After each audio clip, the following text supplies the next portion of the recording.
And the next item is a statement from the First Minister, Nicola Sturgeon, on COVID-19. The First Minister will, as usual, take questions at the end of her statement. I would encourage all members who wish to ask a question, please press your request to speak button, and I call on the First Minister. Thanks, Presiding Officer. My statement today will set out our next steps out of lockdown and back towards a way of life that is much closer to normality.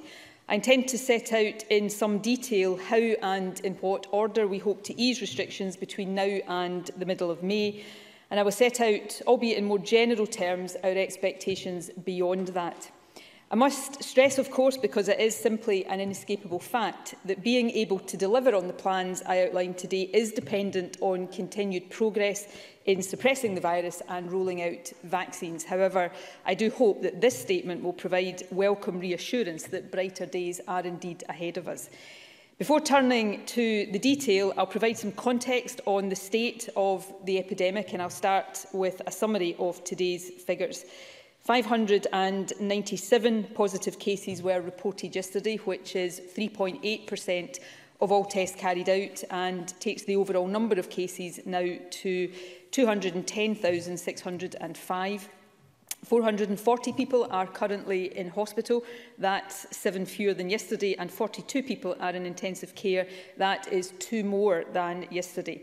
I also regret to report that in the past 24 hours, a further 7 deaths have been registered, and the total number of deaths under that measurement is now 7,517.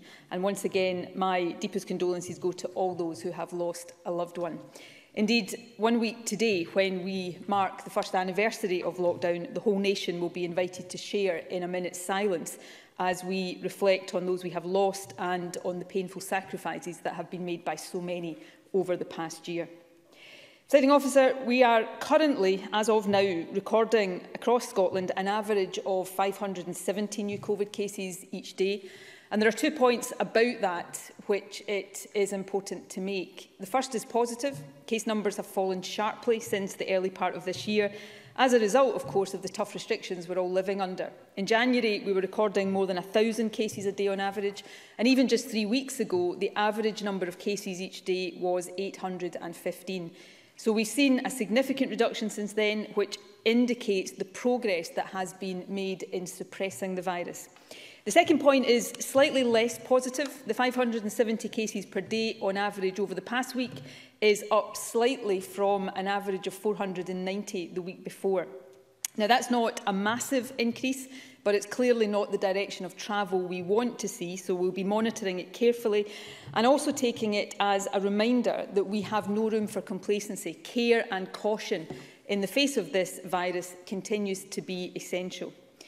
What is unambiguously positive so far is the progress of the vaccination programme. We have now vaccinated virtually all over 65-year-olds and also 59% of 60 to 64-year-olds, 41% of 55 to 59-year-olds and 34% of 50 to 54-year-olds. In total, as of 8:30 this morning, 1,943,507 people have received the first dose of the vaccine. That is already more than 40% of the adult population and is an increase of 34,516 since yesterday. We expect around 400,000 vaccinations to be administered over this week, and we hope that level can be maintained through April, subject, as always, to vaccine supplies. However, it's not just the scale of the vaccination programme that is positive. What we are learning about its impact is also hugely encouraging. We can already see that it is having a significant impact on the number of deaths. According to National Records of Scotland, the number of COVID deaths has more than halved in the past 2 weeks. And there are now also positive indications from research, including a study last week from Public Health Scotland, that the vaccines also reduce transmission of the virus, and that is really significant. So this provides us now with greater confidence than we could have had previously about the impact of the vaccine on suppression of the virus. And that in turn gives us more confidence about mapping a path out of lockdown with a firmer indicative timeline for lifting restrictions. We have, of course, announced and implemented some significant changes already. Last week, the restrictions on outdoor gatherings and activities were eased slightly. And as of yesterday, all primary-age children are back in school full-time, and the phased return of secondary schools is also underway. After the Easter break, which for some will be the 12th of April, we hope that all children will be back in school full-time. Now, obviously, we will continue to monitor the impact of these changes. However, I am able to set out now some further changes that we hope to be able to make in early April. I can confirm, firstly, that we expect to lift the current stay-at-home rule on the 2nd of April. Initially, although we hope this will be for no more than 3 weeks, stay-at-home will be replaced by guidance to stay local. In other words, not to travel outside your own local authority area unless for an essential purpose. People will continue to be able to meet up outdoors, including in private gardens in groups of no more than 4 from 2 households. Our other changes in early April will take effect from Monday the 5th. On that day, we expect contact sports for 12 to 17-year-olds to resume. We also expect that from 5th April, more students, particularly in further education, will be allowed to return to on-campus learning. Colleges will prioritise those students whose return is essential, including those who are most at risk of not completing their courses. And that includes those who are taking qualifications in construction, engineering, hairdressing, beauty and related courses. We also expect to begin the phased reopening of non-essential retail on the 5th of April. Click and collect retail services will be permitted to reopen from that date, along with homeware stores and car showrooms and forecourts. And garden centres will also be able to reopen on the 5th of April, which I know is important as we head towards the summer period. And last, but for some of us definitely not least, we expect hairdressers and barber salons to reopen for appointments on the 5th of April as well. Presiding Officer, these changes will, I hope, make a real difference to people in a number of different ways. However, given the state of the virus and the extent of vaccination, what I have just set out is the maximum we consider possible at that stage to do safely. However, during April, we expect our vaccination programme to reach an important milestone. By the middle of April, supplies permitting, which I have to say is still a necessary caveat, we will have offered first doses of the vaccine to all 9 priority groups identified by the Joint Committee on Vaccination and Immunisation. These 9 groups include everyone over the age of 50 and all adults with particular underlying health conditions and, of course, all unpaid carers as well. And crucially, these groups account for a significant majority of the country's adult population. And even more crucially, they cover groups of the population that between them account for approximately 99% of all COVID-related deaths.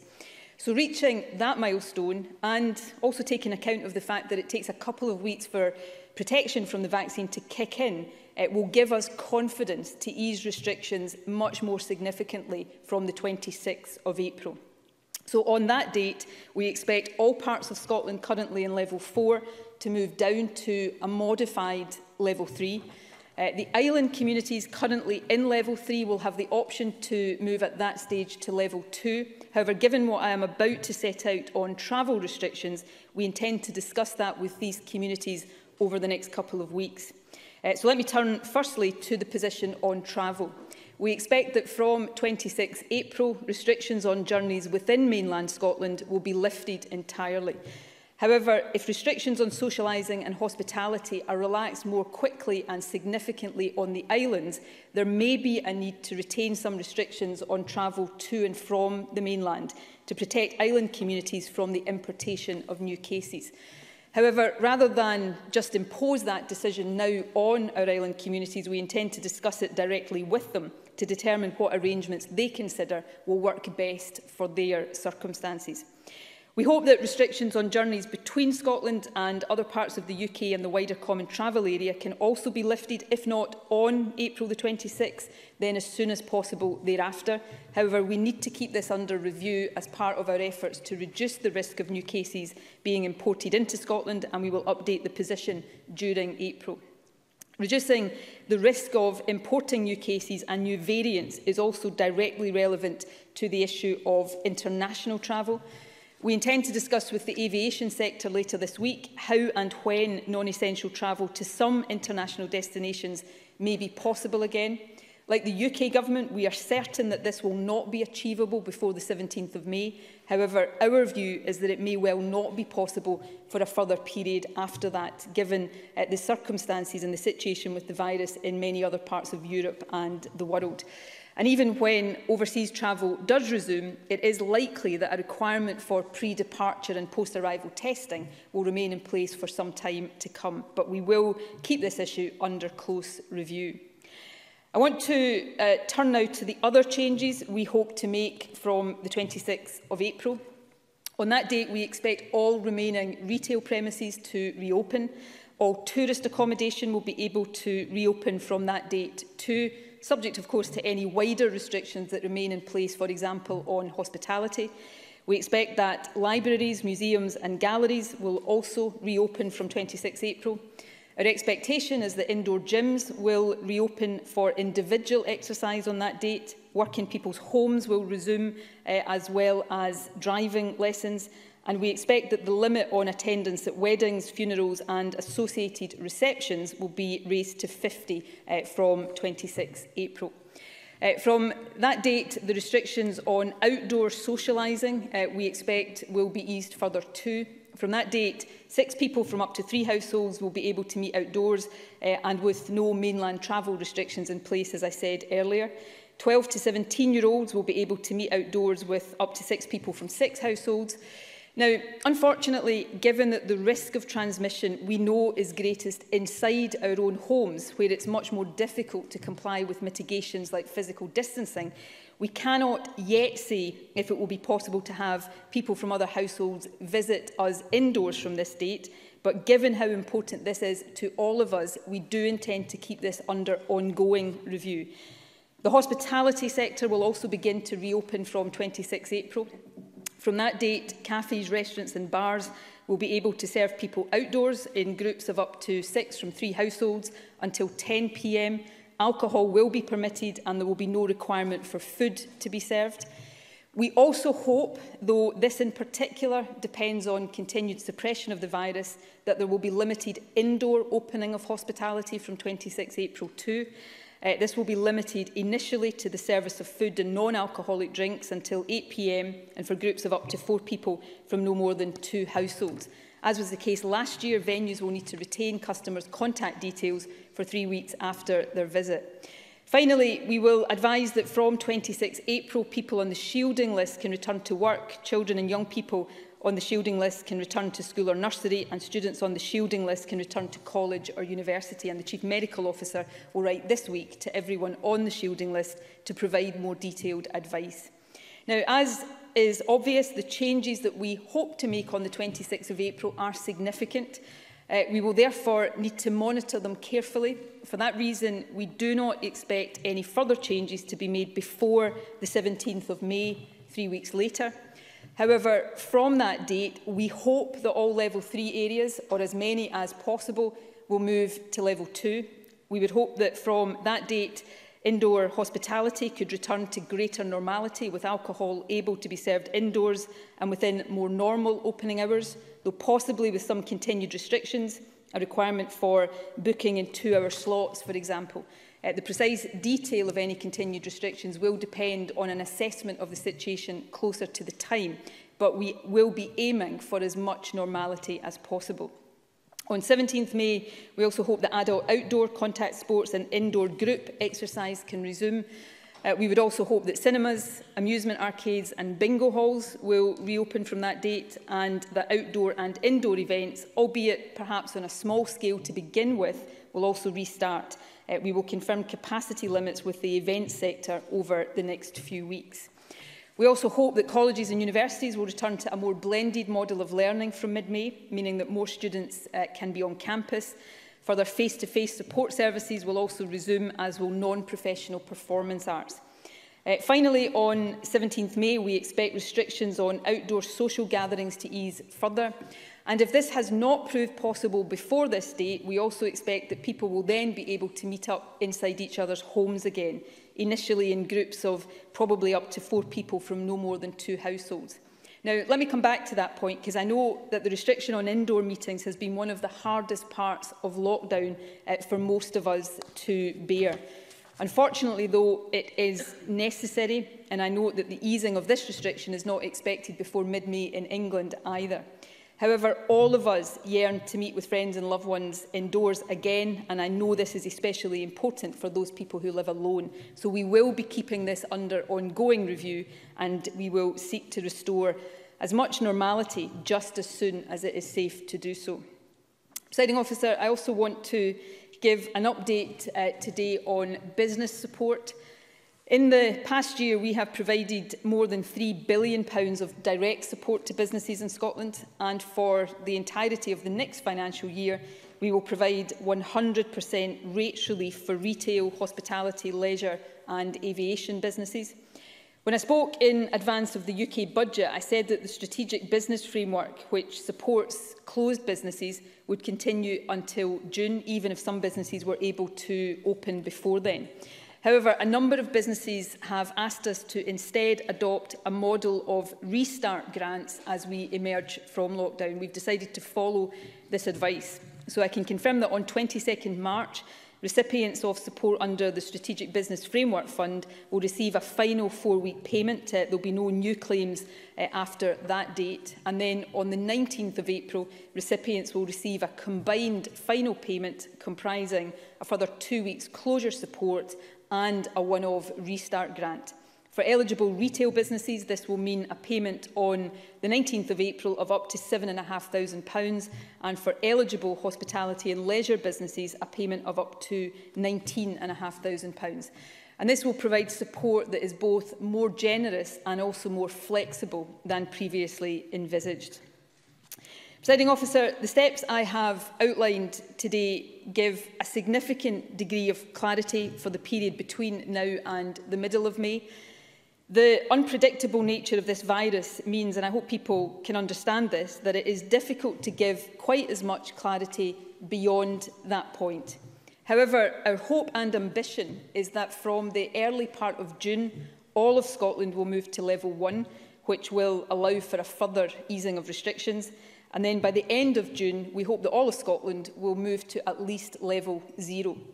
Now, level 1 and even more so level 0 will be a massive improvement on where we are right now.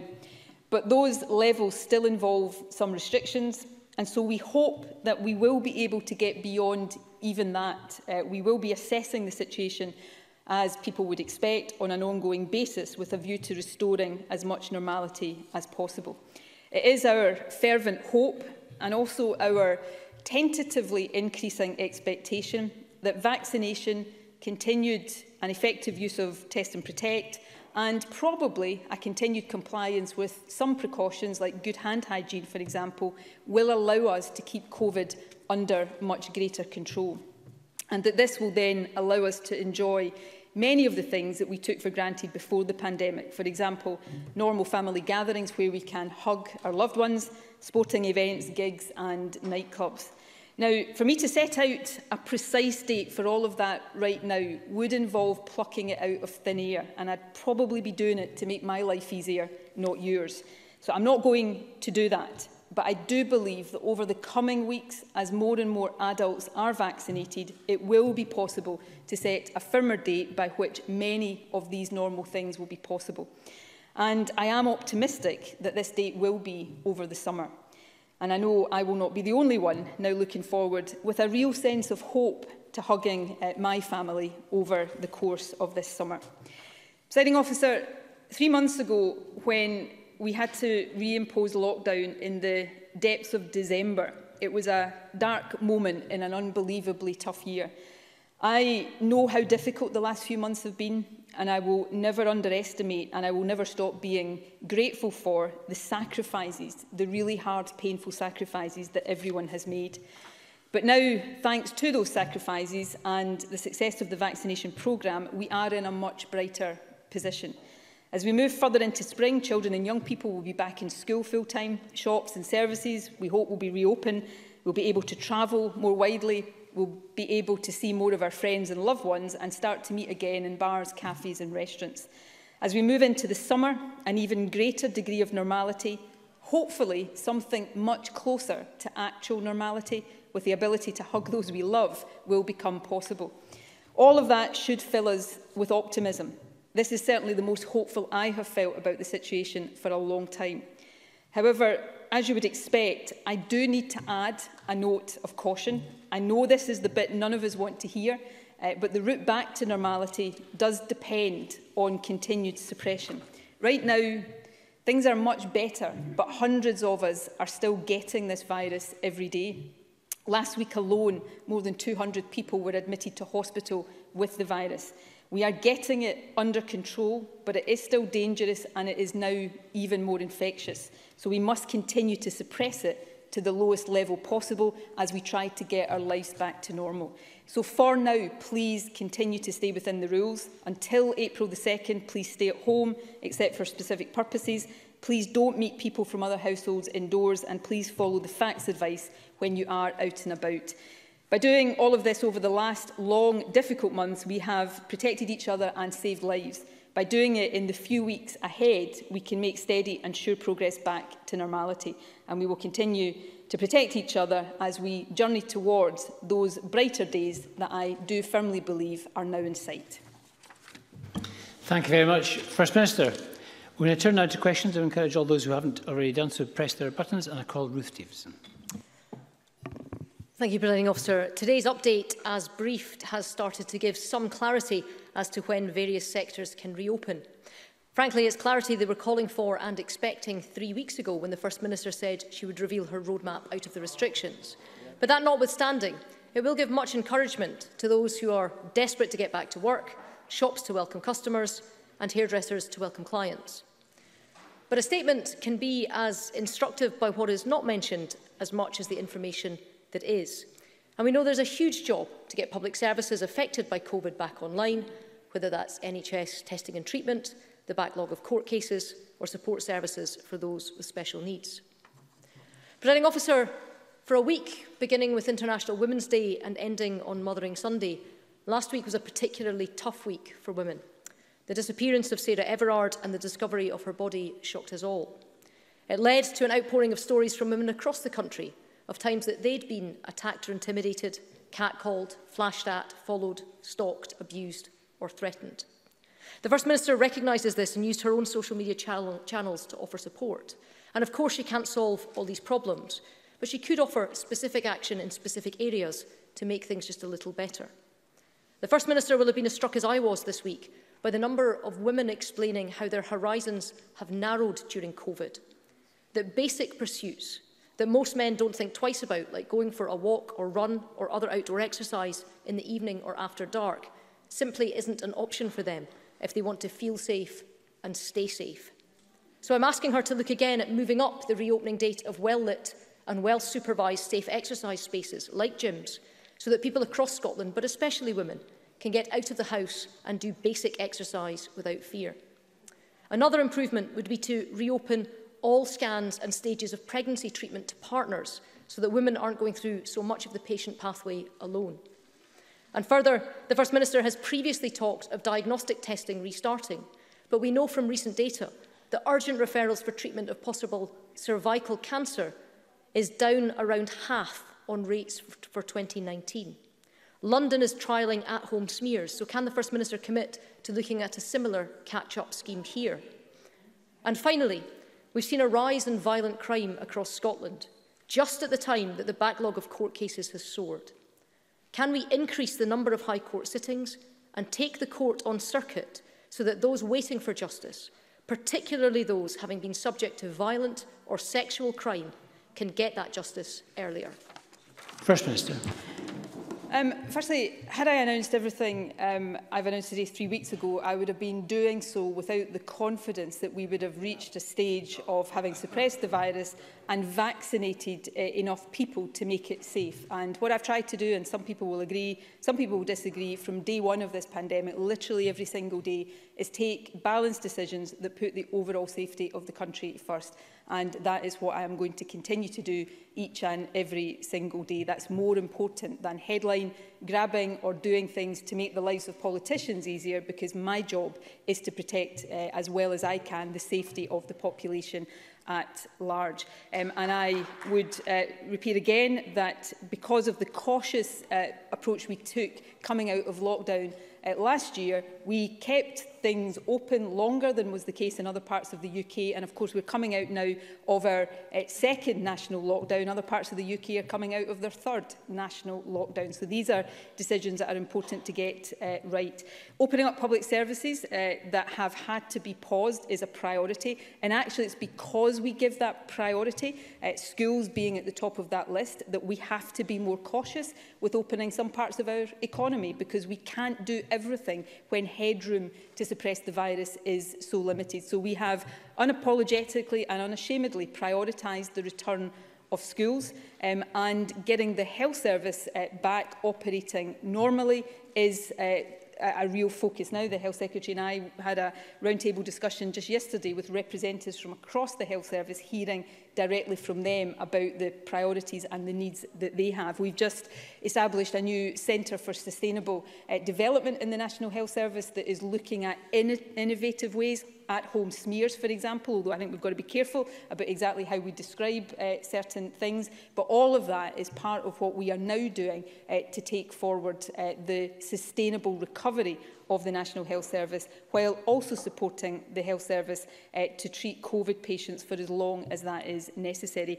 On justice, significant investment in justice, significant work with the Courts and Tribunal Service has meant that, again, creative and innovative ways were found to keep court hearings and trials going, although there has been an undeniable impact on that, and we will continue to bring those services back as safely as possible. With gyms, I hope to see gyms open on the 26th of April for individual exercise, group exercise outdoors, so that people are not faced with having to do that on their own, and that's particularly important for women, particularly in current circumstances. We allowed that from last week to recognise the importance of that for people's physical and mental health. So none of this is easy. It will do nobody any favours for me to stand here and rush to do everything at once, because it will set us back. What we are setting out is a sustainable and steady path out of lockdown, back to normality, and I believe it's one that the vast majority of people across the country will support. Thank you. Anas Sarwar. I thank the First Minister for advance sight of her statement, and can I also pass on my condolences to all those that have lost a loved one. Steps to reopen our society and economy are welcome, particularly as they too impact on health and well-being, and I know that this will give much needed hope to people across Scotland, and that's why we need to make sure that this is our last lockdown. In the past week, we have seen a rise in the number of cases, and there are local areas where rates are still much higher than average. Whilst we want to see progress, we need to make sure that as restrictions are lifted, infection rates do not rise with them. Finally, reaching 400,000 vaccinations a week will also be welcome. But last week, almost 420,000 gold standard PCR tests went unused. Will the First Minister commit to using these in our schools and workplaces as restrictions ease? Effective testing and tracing is what will stop us going back into another lockdown. We also welcome the commitment of additional funding for businesses, but the eligibility and the speed of dispersal is crucial. Does the First Minister recognise that it will take time for businesses to recover even after the restrictions are lifted and lockdown ends? And does she agree that transitional support must be made available over the longer term to avoid businesses having to close and people losing their jobs? First Minister. Well, firstly, all of us want this to be the last lockdown, but it is not as easy as a politician simply saying that as a soundbite to make it happen. Making sure this is the last lockdown involves taking careful, cautious and sensible decisions, sometimes having to take unpopular decisions in order that we can make sure that our exit from this lockdown, even if it is a bit slower than we are all desperate for it to be, is a steady one and firmly in one direction, and that we don't end up setting ourselves backwards. So that's what I'm focused on, and the government is focused on every single day. In terms of testing, we are using lateral flow devices in schools and increasingly in workplaces as well, because they are quicker to get test results. There is, no purpose in using PCR for asymptomatic testing, but it takes longer to get the results. So we are using lateral flow testing, and if those tests are positive, they then get confirmed or otherwise by PCR testing. The reduction in the use of PCR testing is actually because prevalence of the virus is falling, because PCR testing has been prioritised for people with symptoms of COVID, because that's what is really important. But we will continue to use all of our testing capacity, which is much more varied now than it has been before, as effectively as possible. And we're using testing in many more settings than was the case previously. On business support, what I've set out today is equivalent for eligible retail businesses to about 3 months additional support in terms of the start-up grant. I think for eligible hospitality and leisure businesses to about 6 months support. So it will provide additional support even after businesses start to reopen, and is more expansive than what we had previously planned. There will continue to be a need for business support in the medium term. We have always recognised that, which is why we have already made the commitment to 100% rates relief for the worst hit sectors for the entirety of the next financial year. And through the various different mechanisms we have, we will continue to appropriately support business as they get back to trading and back, hopefully, to making profits. And that's, again, to end on this point, that's why it's so important we get these decisions right, so that when businesses start to reopen this time, they stay open and can get back to normal, just like we all want to do. Thank you. Alison Johnson, to be followed by Willie Rennie. Thank you. The fact that we're in a position to start planning reopening things and getting our lives back will be most welcome for everyone. And as always, the Scottish Greens support a cautious approach. But the First Minister flagged an increase in daily cases compared to last week, which is concerning. And there have been reports of an increase in cases linked to the unsafe gatherings of football fans in Glasgow. So I'd like to know if the First Minister thinks this is reflected in these figures. And also, while the rate of positive cases is broadly decreasing across age groups, there is a marked increase in children under 14. So I'd like to understand what measures the Scottish Government is taking to address this trend. And finally, will the Government be introducing lateral flow testing for college, further and higher education students as they begin a very slow return to campus, so that we avoid the surge in infection caused by last year's chaotic reopening of universities? Thank you. First Minister. There will be a gradual return of students to further and higher education. We will use lateral flow testing as appropriate and in a targeted way to support that. The increase in students on campus that I've set out today for the early stage, from the early part of April, will be not exclusively but largely focused on further education, because that's where there is a greater need, if students are to complete their courses, to get them with some face-to-face learning on campus. In terms of the case numbers, we have seen an increase in the last week. As the Chief Medical Officer said yesterday, there have been a small number of cases of people that were gathering as part of the football incident last weekend.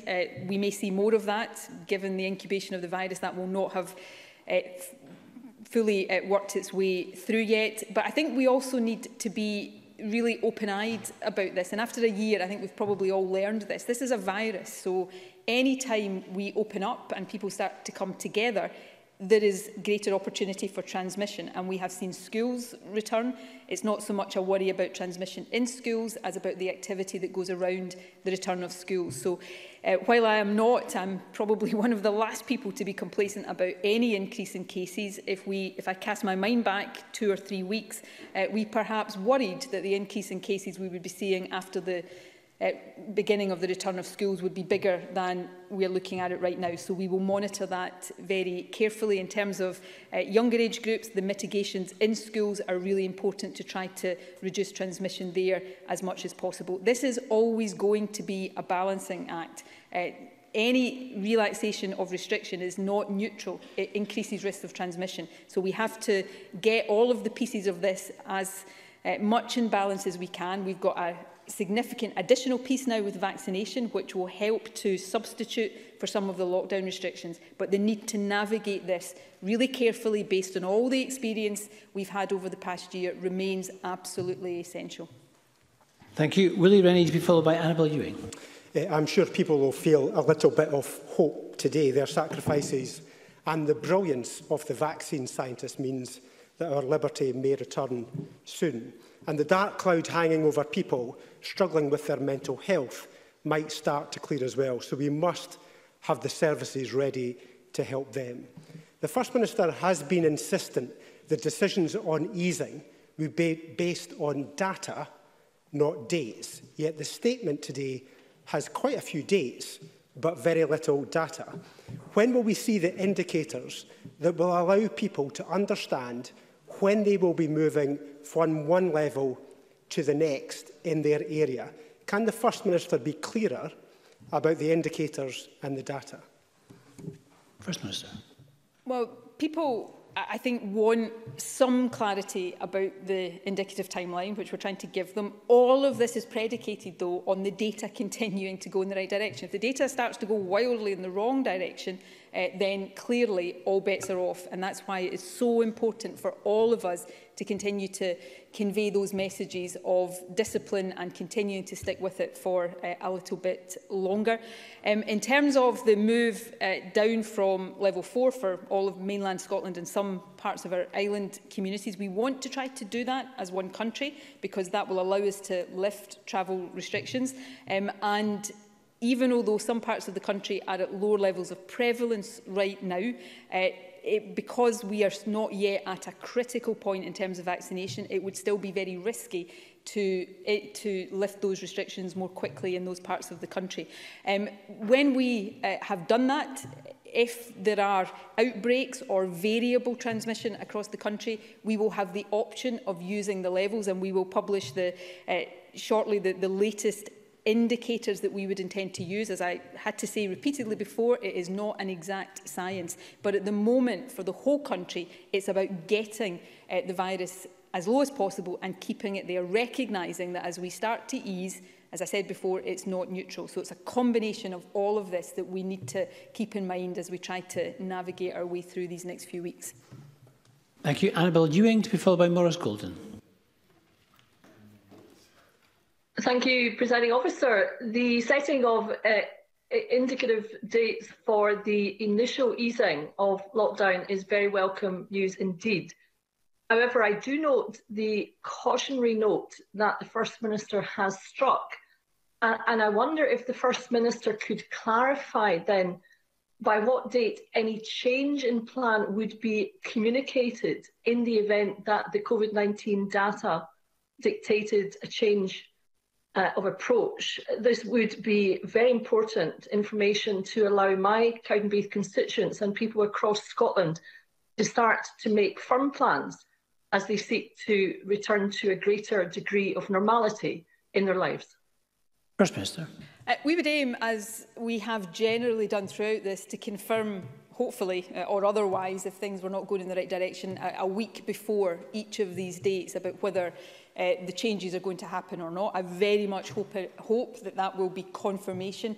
But the point that I've raised and Annabel Ewing has really underlined for me here today is that nothing with an infectious virus is set in stone. If we take our foot off the brake too quickly, ease up too much over these next couple of weeks, and the slight increase we've seen in the last week accelerates, then obviously, and this will be true for any country, we will need to reconsider. So if we want to keep on this firm, steady path forward, we need to continue, all of us, to be sensible.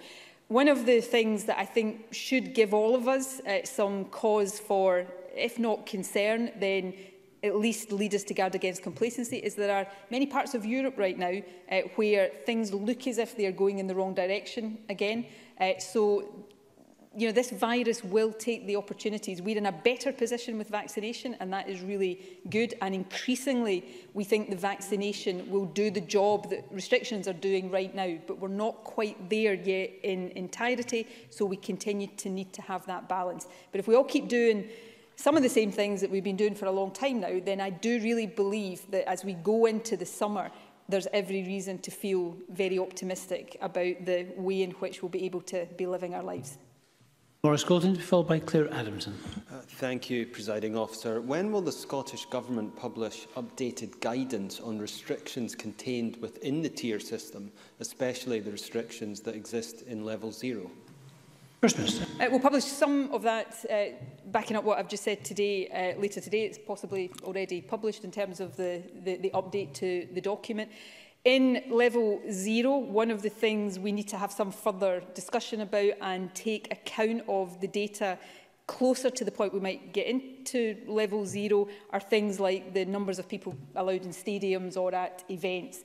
We don't want to prejudge that too much and set that too low, or on the other side, raise expectations too high at the moment. So we will take a bit more time to come to final views on that, and I think I indicated that in my statement. The further out we go with this, it just gets less possible to be absolutely crystal clear about things. And the more you do try to be crystal clear, the more chance there is you will end up having to change the position. So we're trying to give clarity as far out as possible, but be upfront with people that we will need to assess things further down the line, a bit closer to the time. Thank you. Claire Adamson, to be followed by Jackie Bailey. Thank you, Presiding Officer. First Minister, what reassurance can you give to parents and carers and staff following reports of an outbreak of coronavirus at St Ignatius Primary School campus and its associated nursery in my Motherwell and Wishaw constituency? First Minister. I mean, this is going to be one of the difficult things on an ongoing basis with this virus. Even as we get, as we hopefully will, prevalence and incidence down, we will see outbreaks of the virus. And unfortunately, sometimes those outbreaks will affect schools and nurseries. Even if they're not in the schools or nurseries, there will be people associated with them. And they need to be managed in line with all of the protocols and all of the guidance and all of the correct mitigations. And I know that's difficult for parents and young people, but it is going to continue to be, unfortunately, a feature of dealing with this virus. Obviously, the more we can suppress community transmission, though, the more we reduce the possibility of outbreaks. We've already published a suite of comprehensive guidance on mitigations to reduce risk in schools and of course in secondary schools for pupils and for all school staff. That's now supported by regular at-home testing, which should also further reduce the risk of outbreaks and hopefully as community transmission continues to fall, so too will the number of young people affected in school-related outbreaks. Jackie Bailey, to be followed by Stuart McMillan. Age Scotland, Engender, Inclusion Scotland and about 20 other civil society organisations have written to the First Minister welcoming her commitment to a public inquiry into COVID-19. They're asking her to work with civil society to take a human rights approach and consider the impact on a wide range of groups, including care home residents, frontline staff, women, people from the BAME community and older people. Will the First Minister ensure that the remit captures all of this? And given the length of time that public inquiries take, will the First Minister commission that inquiry now and ensure it reports in interim phases? Minister. I've already given a commitment to a human rights-based approach to a public inquiry. I believe we may still be the only only government in the UK that has given a clear commitment to a public inquiry. If I'm wrong about that, though, I stand to be corrected. We will work with civil society as we decide the remit and all of the other decisions that have to be taken. That decision is already taken in principle. It will be, I think, and hopefully the state of the virus will allow this as well, it will be one of the priorities for the incoming administration, given that Parliament's are about to break for an election, to get the public inquiry properly up and running. If that is me and this government, then we will take that forward as quickly as possible, and hopefully if it was to be somebody else in another government, they would have the same commitment to doing likewise. Stuart McMillan, to be followed by Donald Cameron. Thank you, Presiding Officer. And I thank the First Minister for her statement, and I know that many businesses across Scotland will appreciate the clarity that is given on the course of direction out of lockdown and hopefully back to a greater normality as soon as it's safe. Can I ask the First Minister, however, to provide further reassurances for those businesses who are having to remain closed for the time being, that financial support will be made available to help them through what I know certainly will be a difficult and turbulent period for many?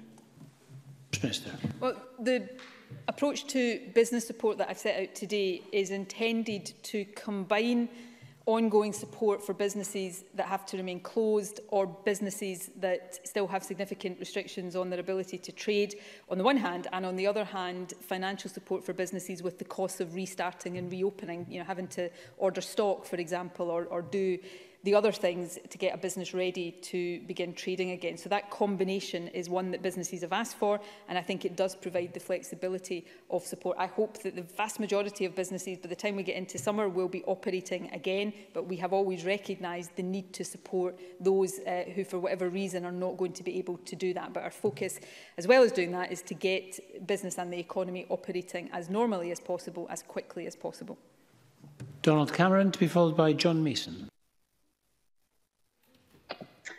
Thank you. The First Minister will note a recent report which stated that more than half of severe COVID cases were transmitted in hospital during the second wave of the pandemic, and Scots were nearly 13 times more likely to become seriously ill from COVID if they had been in an NHS Scotland facility in the fortnight before testing positive. As we remobilise the NHS, can the First Minister explain what action she will take to prevent this from happening again? First Minister. Well, there is a direct correlation between community transmission of this virus and nosocomial infection and transmission. As we have seen community transmission fall, so too have we seen infection in hospitals fall, and therefore the most important thing initially is to get community transmission down. There is a whole range of work, not just in relation to COVID, but generally is undertaken in hospitals to reduce the risk of infection in hospitals. The Edinburgh University study is an important paper. It highlights a number of issues that the Nosocomial Review Group has previously considered. It shows a strong epidemiological association between hospital exposure and severe COVID, but it does not confirm causality between the two. That doesn't make it not important, but it's important that that difference is understood, and it also makes clear that the reasons for that association are likely to be complex. For example, I don't think the report says this is me saying this, people already in hospital are likely to have health conditions already, so may be more vulnerable if they get COVID to becoming more ill with COVID. But we'll be considering that carefully and then feeding any learning from that into the wider work to reduce, as far as it is possible to do, risks of hospital-acquired infection. John Mason, to be followed by David Stewart. Thank you very much. On Saturday, I have to say I was delighted to get the AstraZeneca vaccine myself. I guess I'm slightly older than the First Minister, so maybe I got it before her. But I just wonder if she could give any reassurance to those people who have some concerns about AstraZeneca vaccine as seen in other countries. First Minister. I don't want to be churlish, but I think Mr Mason is significantly older than the First Minister from my memory. But I am anxiously awaiting my own vaccination appointment, since I'm now in the age group that is beginning to be called for vaccination. I think most people across the country, I'm really anxious to be vaccinated. Enthusiastic is probably a better word, to be vaccinated. And as soon as I get the invitation, whether it's Pfizer or AstraZeneca, I will be there getting my vaccine. To reassure people, though, and the Chief Medical Officer said quite a lot yesterday about this, to try to reassure people, vaccine safety is paramount. The safety of vaccines is monitored on an ongoing basis. There are well-established schemes, the Yellow Card scheme, that record adverse events, so that there is very, very careful monitoring. There's currently no evidence that we are aware of that suggests there is a risk from the AstraZeneca vaccine. What we are firmly of the view, is that the benefits of the AstraZeneca vaccine far outweigh any risk that there may be. That's the view of the MHRA, which is the UK regulator, the WHO and the European Medicines Agency have already said the same. So my advice to people is to come forward for vaccination as soon as you are invited to do it. There is massive benefit to that, and be assured that the safety of vaccines on an ongoing basis is something that is taken very seriously. David Stewart, followed by Ruth Maguire. Thank you, Presiding Officer. I am considerably older than the First Minister, and I'm delighted to say that I've had my vaccination. But does the First Minister share the good news from the European Medicines Agency today, which said that the number of blood clots in vaccinated people seem not to be higher than that seen in the general population? Is this not a positive message to those who have had or are awaiting vaccination?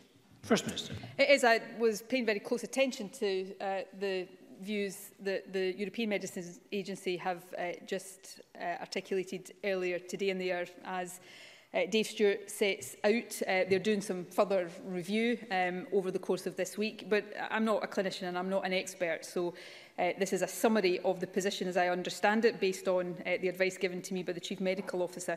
There is no greater incidence of blood clots from people who are vaccinated than there would be in the general population. And as I understand it, there is no definite association or causation between the vaccine and those who have had blood clots. So the advice from the MHRA, which, as I said, is the UK regulator, is that the risks are far outweighed by the benefits, and there is no reason for people not to take the vaccine. That is the view of the European Medicines Agency and the WHO as well.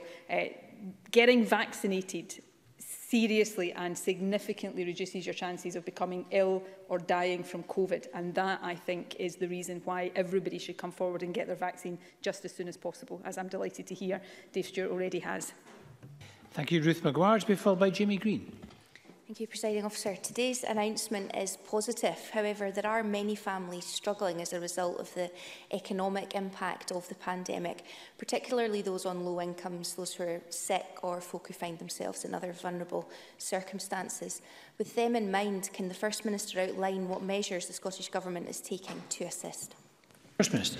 Well, it's I think a really important reminder that in many different ways the impact of this pandemic is going to continue long after the COVID restrictions have been lifted. That will be true for many businesses, it will be true for public services, and it will definitely be true for individuals, some of whom were already struggling financially before the pandemic, others who have been plunged into financial difficulty because of the pandemic. We've taken a range of different measures: direct payments to low-income families with children, extending free school meals over holiday periods, increasing the funding to the Welfare Fund and for discretionary housing payments, protections against eviction, and a number of other things aside. And of course, during the pandemic, although it was planned before the pandemic, the new Scottish Child Payment has also come on stream and is starting to put money into the pockets of the lowest income families. I think there's more to do, and just as support for business will continue to be something we have to think about, so too will support for individuals who've been impacted the most.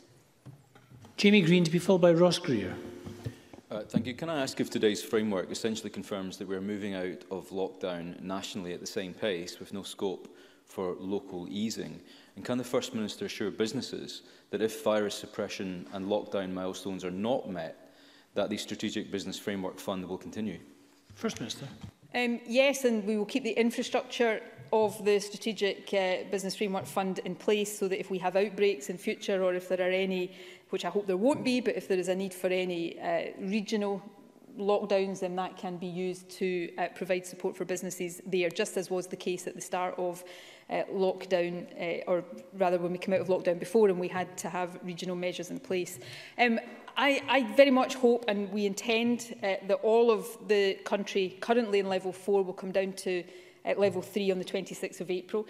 Trying to do things regionally before then, I think, is impractical because of the need to get a sufficient number of people vaccinated before it's safe to lift restrictions to that level. And also doing it that way allows us to ease up the travel restrictions as well, which I know for a lot of people, particularly for family connections, is really important. Although I've already said there are issues we need to talk to island communities about.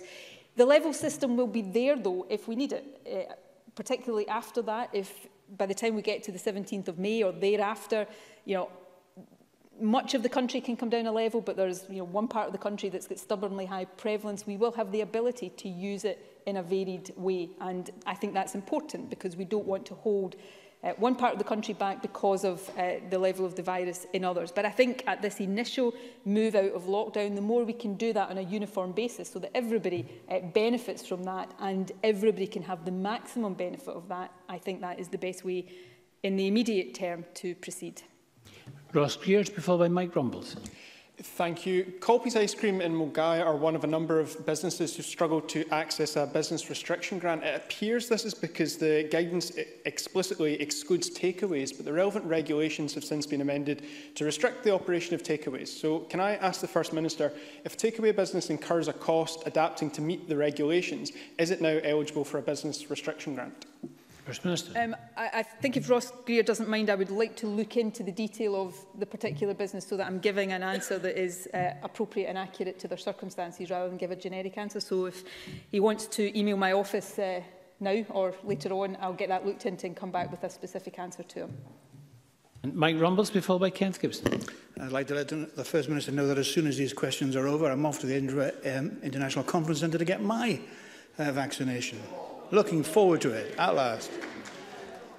When, however, to the serious bit now, when the pandemic is over, will the First Minister learn the lesson that the government shouldn't introduce unenforceable laws which are impossible for Police Scotland to enforce, putting the police in an impossible position as many normally law-abiding people honour the stay-at-home law and the travel restrictions in particular more in the breach than in the observation, and it simply undermines the rule of law. And God forbid, if this ever happens again, while it is quite right, and I recognise it is quite right, that the government, of course, advises and encourages people to stay at home, it shouldn't rely on unenforceable laws because it does undermine the rule of law for many normally law-abiding people. First Minister. Well, first of all, can I wish Mike Rumbles well with his vaccine? There will be no truth in the rumour that I immediately get on the phone to the vaccination centre to ask for a particularly sharp needle to be used this afternoon. None at all. Seriously, it's really good and heartening, I think, for everybody to hear so many stories of people now getting their vaccination appointments. Look, we haven't introduced laws that we know are unenforceable. We've introduced laws out of necessity that we know are difficult to enforce, and we've worked very closely with Police Scotland throughout that. They've been frank with us where they thought we should change the balance of what we were doing. They've been frank with us where they thought a particular regulation might be more difficult to enforce than others, but they have done a sterling job in trying to encourage and work with the population to comply and using enforcement only where necessary.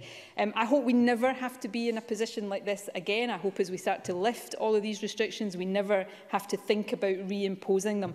But actually, when you look at this overall, there's lots and lots and lots for all of us to learn out of this.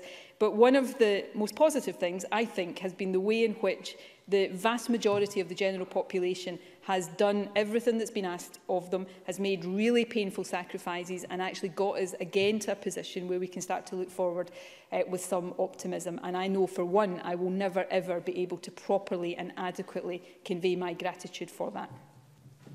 Kenneth Gibson, to be followed by Daniel Johnson. Thank you, Presiding Officer. The First Minister will be aware that the UK Government is again failing to practice caution when it comes to air travel, leaving us potentially more exposed to new strains of coronavirus.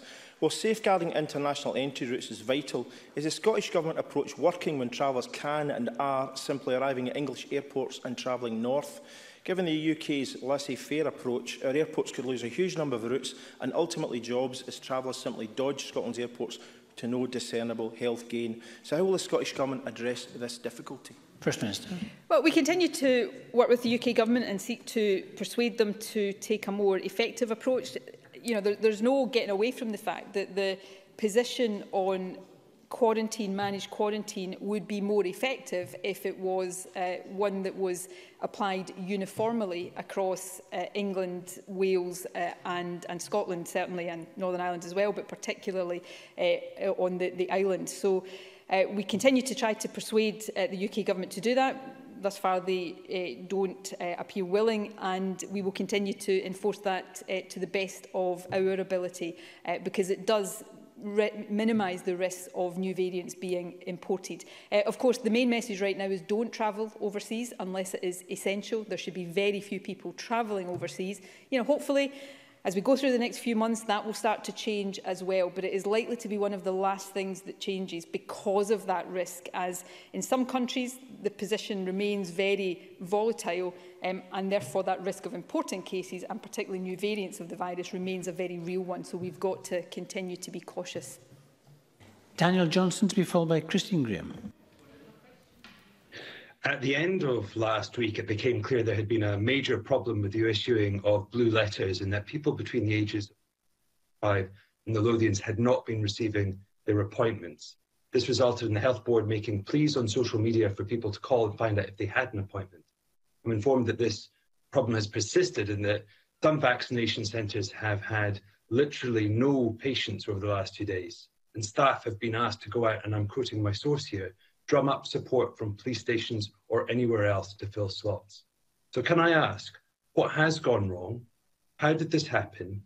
How many people have missed their appointments? And most importantly, how will those appointments be rescheduled so that no one misses out on their vaccination? First Minister.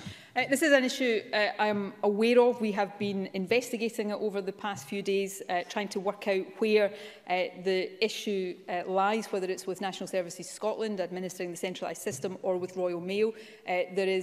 We believe the possibility that it is a Royal Mail issue because other letters have been arriving, but we are still trying to bottom that out and resolve that, and I'll get the Health Secretary to update the member as soon as possible. But let me give an assurance to everybody who is expecting or receiving appointments that they will get their vaccination, and if there is a need to rebook any appointments, that will be done through the system that is already in place. Christine Graham to be followed by Graham Simpson. Thank you, Presiding Officer. Can I endorse Daniel Johnson's concerns? I've got many of the same about NHS Lothian in my constituency, but that's not my question. First Ministers, as you would expect, I very much welcome the opening of garden centres from the 5th of April, an issue I have pursued. However, can the First Minister clarify if this would be affected by the stay local rule, that is within your local authority area? For example, both Dobies and Pentland plants are just outside to the south, outside the City of Edinburgh boundary. Would they be able to have people visiting there from Edinburgh? So between the 5th of April, when garden centres will reopen, I would describe it as less as Christine Graham pursuing the issue and more Christine Graham pursuing me on the issue over the past few weeks. But from the 5th of April to the 26th of April, the stay local rule will apply, and that will apply to people visiting garden centres as well. Now, there is within the regulations the ability to, if it is essential, go 5 miles outside your local authority boundary, but the central rule for that 3-week period will remain within your own local authority area, because as we start to ease restrictions, we have to mitigate against taking cases of the virus across different parts of the country. So whether it's to a garden centre or to visit your family outdoors in a garden, stay within your own local authority area once stay at home is lifted until the 26th of April, when we hope across mainland Scotland travel restrictions will be lifted completely. Graham Simpson to be followed by Tom Arthur. Thank you, Presiding Officer. I welcome news that travel restrictions are going to be lifted, but the First Minister didn't say when we'll be able to travel across the UK. So I wonder if she can tell us when she's going to decide that, and also at the same time say when she'll be able to give us clarity on when families will be able to stay with each other. First Minister.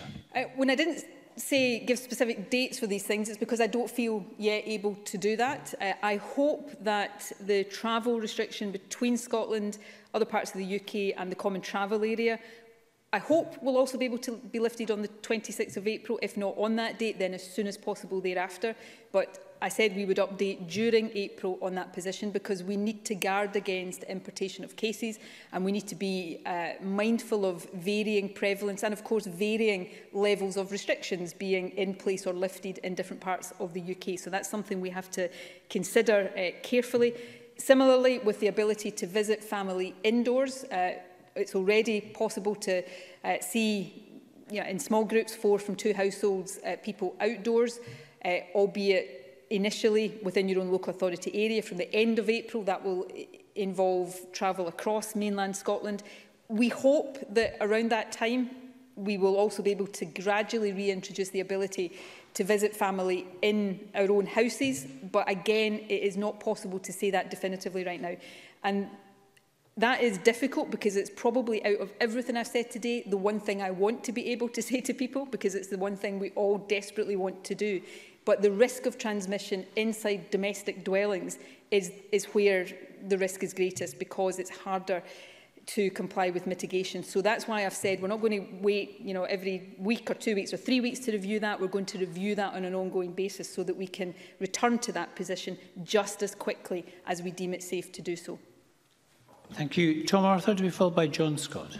Thank you, Presiding Officer. Throughout the pandemic, we have seen quite significant levels of variation in prevalence of the virus between local authorities and within local authorities at the neighbourhood level, with some communities seeing stubbornly high levels of prevalence. Can I therefore ask the First Minister what action the Scottish Government is taking to support these communities where suppression of the virus has proven to be more challenging? First Minister. Well, we've worked very closely with Public Health Scotland, with our senior clinicians network and indeed Test and Protect right throughout the pandemic to try to support local communities with particular local challenges and higher than average or stubbornly high levels of prevalence, and we'll continue to do that and provide that support to local health boards and local councils where appropriate. We have a national incident management team that meets regularly with local directors of public health to share best practice and agree actions that will help control outbreaks and drive prevalence down in local areas. And of course, one of the additional tools we now have at our disposal and have been using is community asymptomatic testing, and that has been targeted at areas where prevalence has remained stubbornly high, and we will make that available to communities where we consider it might help get rates down. And John Scott. Thank you, Presiding Officer. The First Minister will be aware that 2 primary schools in my Ayr constituency have had to close, having earlier reopened. This is because staff have either caught COVID or having to self-isolate. Are these temporary closures to be expected in other schools across Ayrshire and across the country? And also, will the First Minister again consider if early vaccination could be considered for teachers and also police, who are both still very much in the front line? First Minister. We're vaccinating, as all of the UK governments are, in line with the JCVI advice on priorities. As I've set out many times before, teachers and police officers will be included in these priority groups, and by mid-April, supplies permitting, we will have vaccinated everybody over the age of 50. By the end of July, we'll have vaccinated the whole adult population. And teachers and police officers who have underlying health conditions or who are older will be vaccinated earlier in the priority list. If we were to depart from that, I think we would rightly be criticised for substituting other considerations over the advice from clinicians on what is the best clinical strategy to reduce the impact of this virus. On the point about schools, while we've still got this virus circulating, regrettably, there are going to be outbreaks, and I cannot stand here and say that these outbreaks will never affect schools. That is simply not possible or realistic to do. What I do think is it's better to have schools open with, unfortunately and regrettably, some schools perhaps being affected by outbreaks than having all schools closed, because if all schools are closed, you never have that problem, but that affects the maximum number of children. And what we also know is the more we bear down on community transmission, the less chance there will be of outbreaks in schools. The more mitigations in schools are followed, the less chance of outbreaks. The more adults that are around schools follow all the rules, the less chance of outbreaks. And the more use that is made now of the testing offer to staff and pupils in secondary schools, again, the more we can reduce these outbreaks. We cannot take the prospect of that away. All we can do, all of us, is act in a way that reduces the risk as much as possible while we get as many children every single day in schools full-time as possible. Thank you very much, and that concludes our statement. Thank you for your understanding. I'll let it run on a little bit longer, as it was a substantial statement and there was a number of members who wished to accommodate. We're just going to move on to the next item of business. Can I encourage all members leaving just to follow the one-way systems, make sure you keep your social distance, wear your masks and observe the other rules in place around mitigation measures around the campus. Thank you. A short pause while we move on.